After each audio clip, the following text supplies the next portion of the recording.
We're back. So we have the E minor and the E major in the C part of the cage. Then we go to the A box with D minor, do the same thing, D minor and D major. Now let's see how that works in the A box.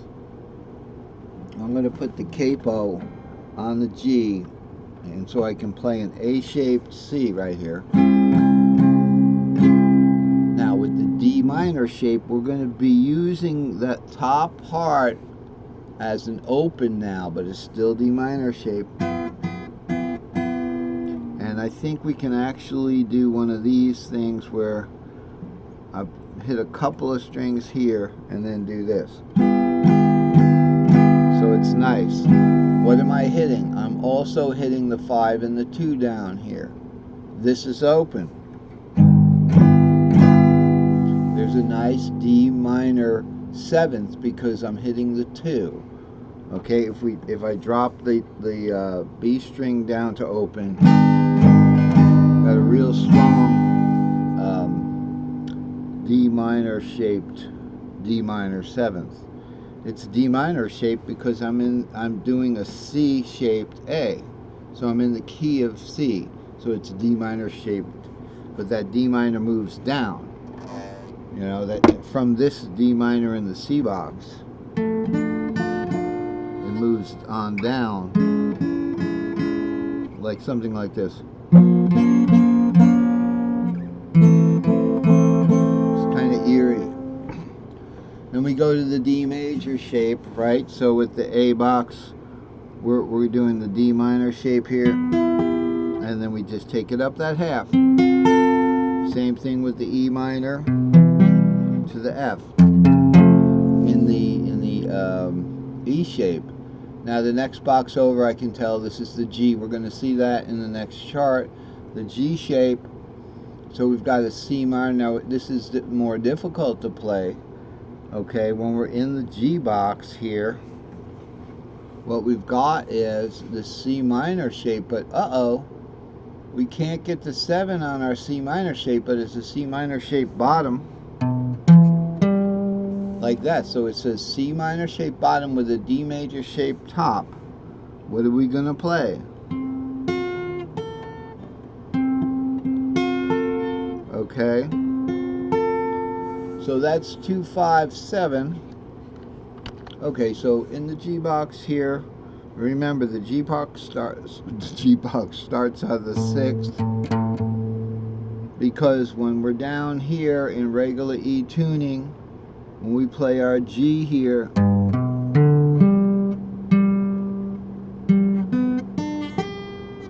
that E becomes the 6th, so we just move that up.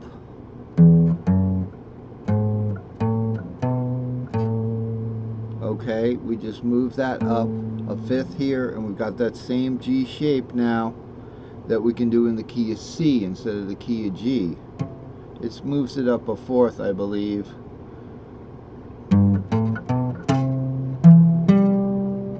Okay.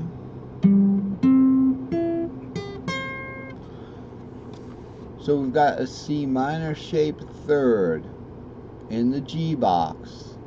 Alright, so we're going to start on the 7th, because the 2nd inversion down there, remember C's always in 2nd inversion.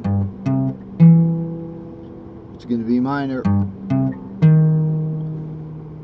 The C shape is always 2nd inversion on the bottom 3 strings. So we've got 7, 3, 5 right there.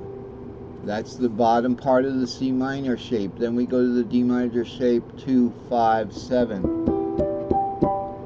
So it'd be like this. So there's your little C minor 3, 5, 7, 2. How do we play that? That could be a little difficult to play, you know, all those notes. So we've got the robust C minor on the bottom, and we're going to hit that 2, and all we got to do is get the 5 and the 7 there, so that's a little more difficult. You want to get that 2 also. So we have the 2. We get the open 5 string. So remember, we're doing open strings, so we want a capo right here. We've got the parent, which is the 2nd inversion 5th up there. We want to let that open 5 go.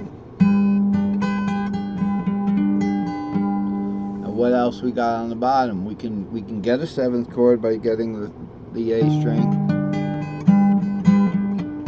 But it doesn't stop there. We want to somehow get that 7. How are we going to get that 7? I don't know. You know, you can maybe get it with your thumb. Something like that. Something. Okay, and then of course the same thing, we would go up to a full C major shape for the 4th, which is easy. Now we're not sunken anymore because we move the shape up 1 fret, so no sunken notes. We can get that easy C major shape 4th now, not C major shape 5th.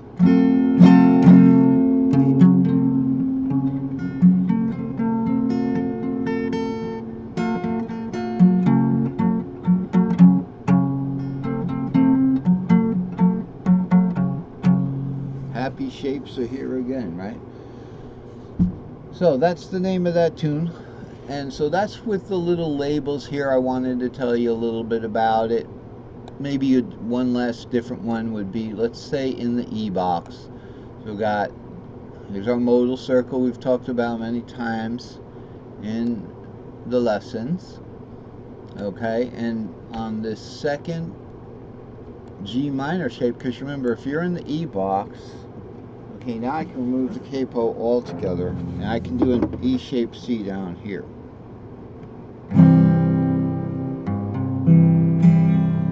Okay, now if I'm up here, let's say way up here, and I want to go to the 2nd, now the 2nd I can always go up to a D minor shape. Why? Because in the word caged, D comes after E, a D minor shape, because it's a minor quality, right?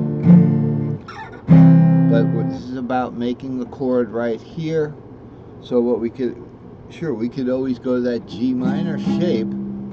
I'll just do the arpeggio, 2nd, 4th, 6th, 2nd. Okay, we don't have to go over for that root because you don't need the 7th chord, the 7th note, the modal 7th. The modal 7th of the key of C, all white keys, let's say, the modal 7th is the root. It's just easier for me because I'm a piano player. So we don't have to worry about that root. We can do that on string also. 2 to the 4. Okay, so it's an A major shape top add 6th. So however you want to play it. So let's say we're doing that down here another octave down. Then you just do one of these. You just bar those top 4. Now what do we have on the bottom here? We have the root and the 4th. So that's kind of a 7th chord. So it's a nice 7th chord.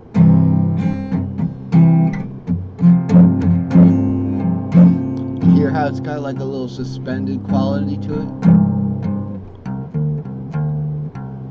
Okay, root 2, 3, 4, 5, 6, 7, root.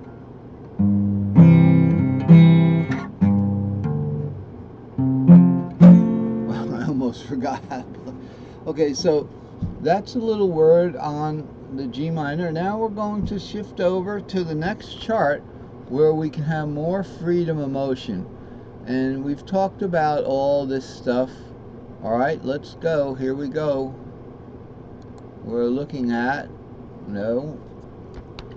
Okay, so this is chart number 418, open capo half position chords using modal 7th chords. Why do we use the modal 7th?